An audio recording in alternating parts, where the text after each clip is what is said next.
할렐루야. 오늘도 우리 삶 가운데 함께 하시는 주님을 찬양합니다. 함께 찬송가 420장 찬양하시면서 6월 4일 화요일 새벽 예배를 시작하도록 하겠습니다.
함께 기도하겠습니다.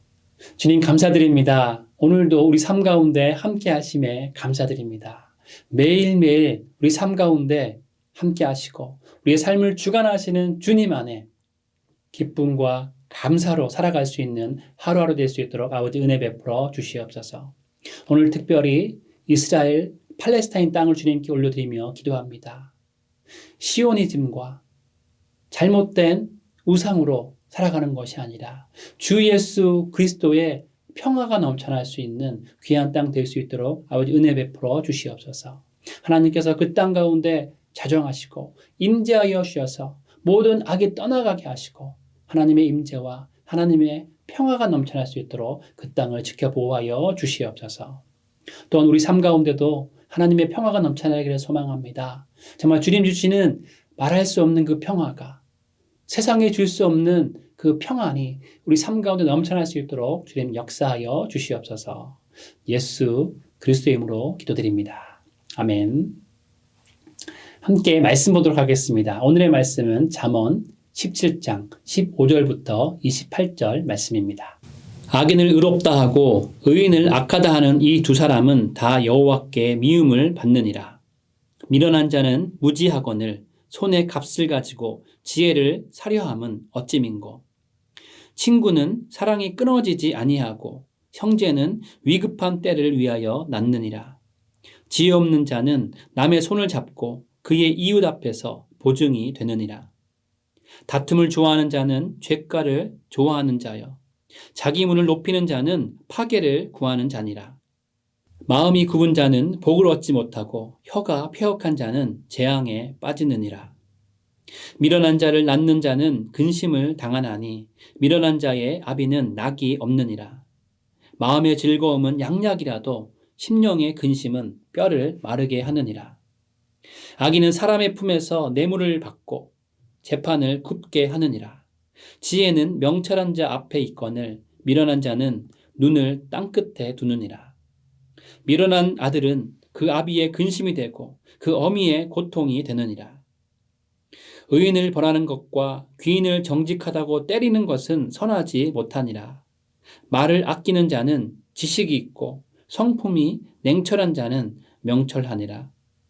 미련한 자라도 잠잠하면 지혜로운 자로 여겨지고 그의 입술을 닫으면 슬기로운 자로 여겨지느니라. 아멘. 오늘 말씀 잠언 17장은 매우 다양한 주제를 담고 있습니다. 악인과 의인, 가난과 뇌물, 사랑과 다툼과 친구, 마음과 말, 그리고 성품과 명철. 잠언 17장에 나오는 주제를 모두 다 말한 것이 아닌데도 참 많은 주제들이 잠언 17장에 나옵니다. 설교를 준비하면서 이런 많은 주제들을 몇 가지로 분류한다는 것이 쉽지 않더라고요. 이렇게 많은 주제들을 보면서 어쩌면 우리의 인생이 이렇게 복잡한 주제들로 얽혀 있는 것이 아닌가 하는 생각이 들었습니다. 인간의 삶 가운데 하나님의 공의와 정의가 살아 움직이고 있다면 우리의 삶은 참 평안과 기쁨과 감사가 넘칠 것입니다. 그러나 오늘 잠언 17장의 다양한 주제처럼 인간의 삶은 죄로 물든 사람들이 자신들의 죄성을 드러내며 살고 있고 자신들의 이익을 위한 삶을 살기 때문에 인생 가운데 정말 여러 가지 다양한 일들이 벌어지게 됩니다. 이런 여러 가지 일들 가운데 불의한 상황을 만나게 되면 믿음을 가진 우리들의 마음도 무너지기 십상이죠. 그래서 오늘을 사는 우리들에게 잠언 말씀은 더욱 큰 울림을 주고 있습니다. 악에 물든 세상을 바라볼 때 하나님의 지혜로 살아가는 것이 얼마나 소중하고 귀한 일인가를 다시금 깨닫게 되는 것이죠. 그리고 불의한 세상을 경험하게 될 때 하나님의 지혜와 하나님의 정의를 우리 마음 가운데 더욱 깊이 갈망하게 됩니다. 오늘 잠언 17장 말씀은 하나님의 지혜는 돈으로 살 수 없음을 다시 한번 말씀합니다. 그렇기에 믿음의 사람들은 무엇보다 하나님의 지혜를 사모해야 합니다. 오늘 본문 15절 말씀은 세상 속에 참 이해되지 않는 상황을 말씀합니다. 악인을 의롭다고 하는 세상의 부조리죠.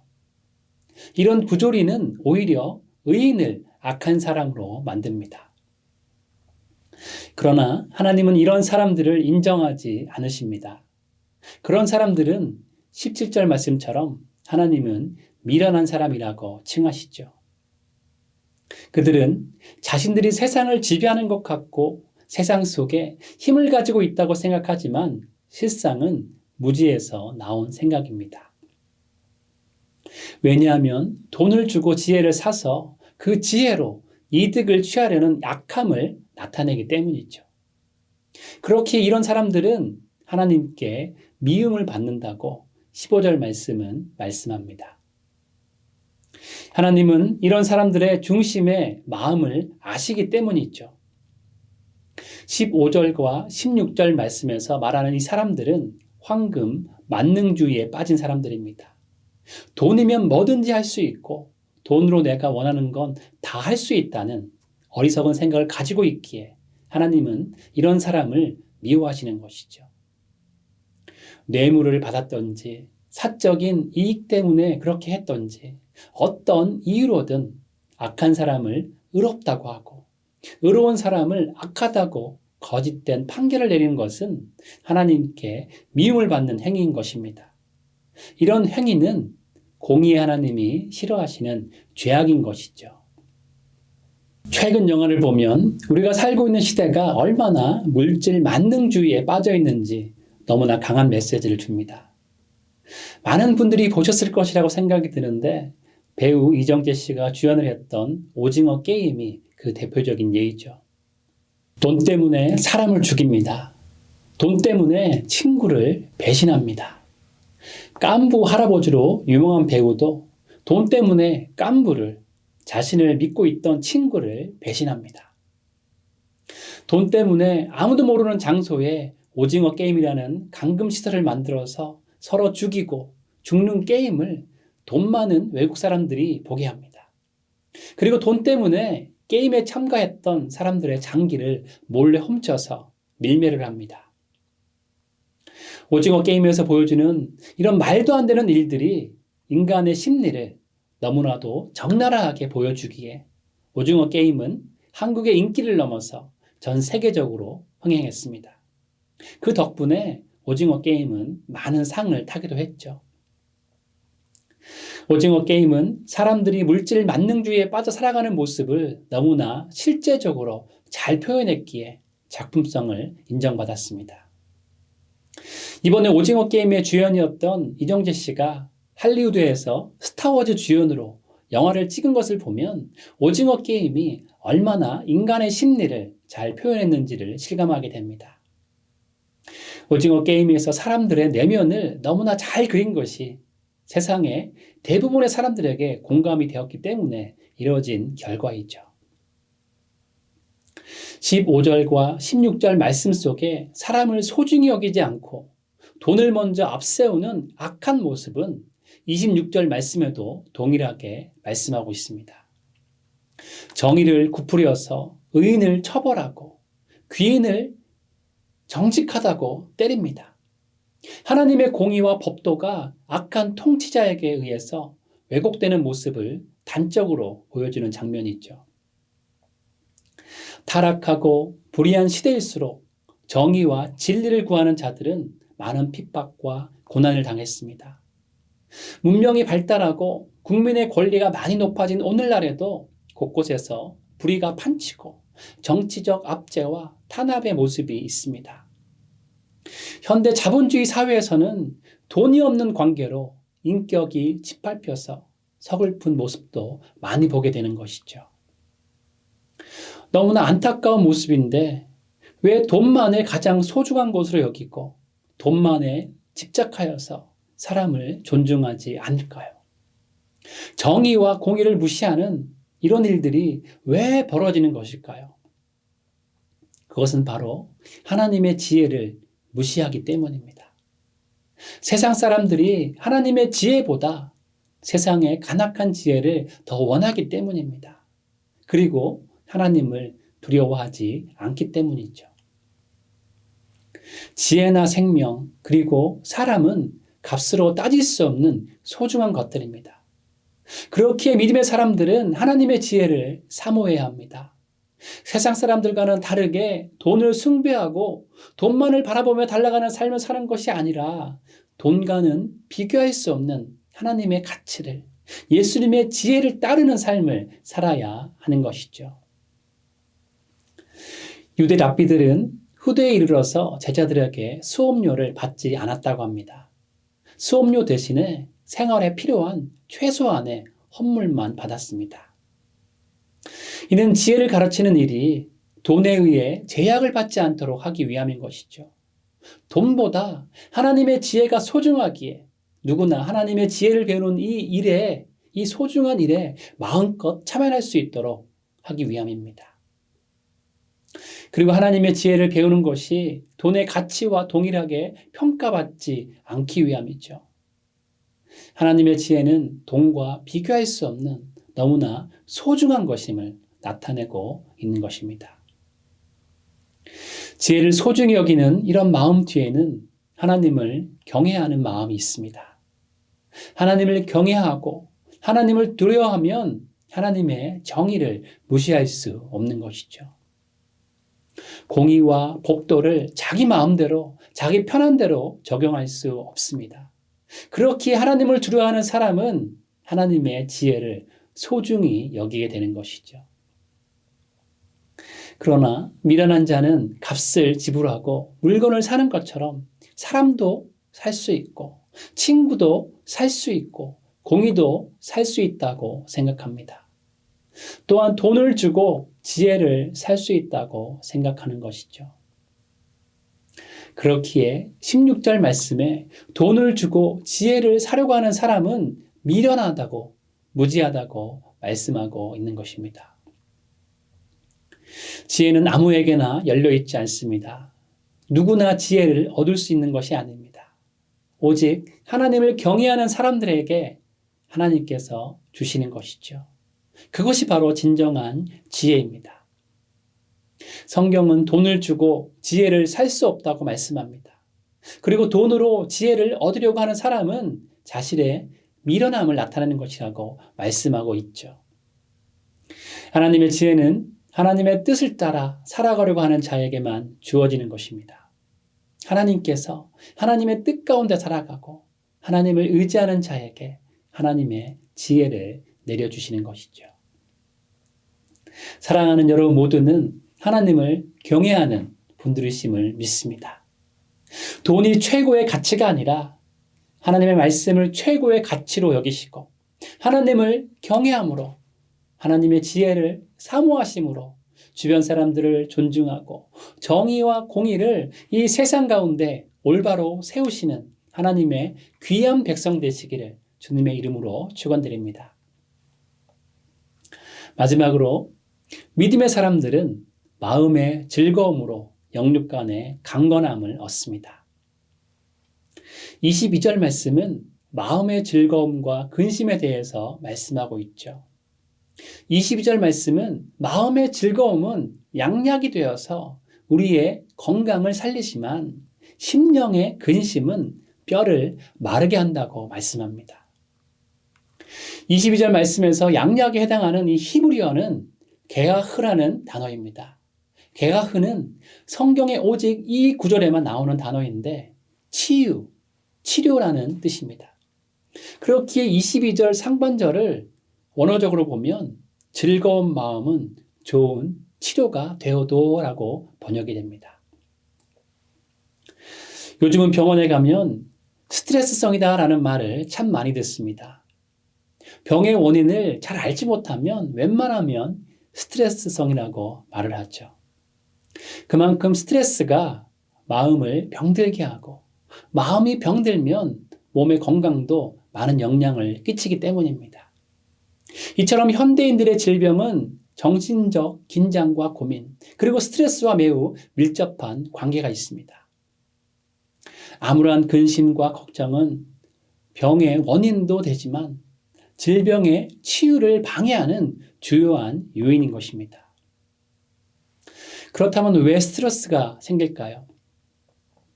마음의 평안이 없고 근심과 걱정이 많아지는 근원적인 이유는 하나님에 대한 믿음이 없기 때문입니다. 이전에 여자 배구 국가대표 감독을 오랜 기간 동안 역임했던 김철용 감독은 지금은 여자 배구 경기력 향상 위원장입니다. 김철용 감독의 삶을 보면 신념으로 똘똘 뭉친 사람임을 알 수 있습니다. 강철 같은 인간이었고 전혀 빈틈이 없는 사람으로 유명합니다. 더욱이 김철용 감독은 스트레스 같은 것은 나에게 사치다라고 말합니다. 왜냐하면 그의 머릿속에는 오직 배구와 하나님만 있을 뿐이기 때문에 다른 생각이 들어갈 시간이 없다는 것이죠. 김철용 감독의 삶을 보면 어디를 가든지 새벽 기도에 참석했습니다. 그리고 새벽 기도에 가서 선수들 이름을 하나하나 부르면서 그들에게 힘을 달라고 기도했습니다. 김철용 감독의 명언 중에 이런 말이 있습니다. 사람 사는 게 계획대로만 되는 게 아닙니다. 제가 맡은 팀이 역전하는 경기가 많았었는데 그게 어디 사람의 힘으로 되겠습니까? 단체 경기에서는 하나로 묶는 끈, 즉 믿음이 중요합니다. 지도자는 기술을 가르칠 수 있지만 믿음은 어쩔 수 없습니다. 지도자가 직접 본을 보여야 합니다. 그래서 김철용 감독은 시합 때마다 각 선수들의 경기 모습을 메모했다고 합니다. 경기가 끝나면 메모한 것을 바탕으로 분석하고 거기에서 나타난 부족한 점을 훈련 때 반영합니다. 예를 들어서 A라는 선수가 상대 선수의 스파이크를 받을 때 자세가 조금 이상하면 그것을 메모해 놨다가 훈련 때 A 선수를 따로 불러서 고쳐질 때까지 사랑의 마음으로 연습시켰습니다. 김철용 감독은 자다가도 좋은 생각이 떠오르면 벌떡 일어나서 수첩에 메모를 했습니다.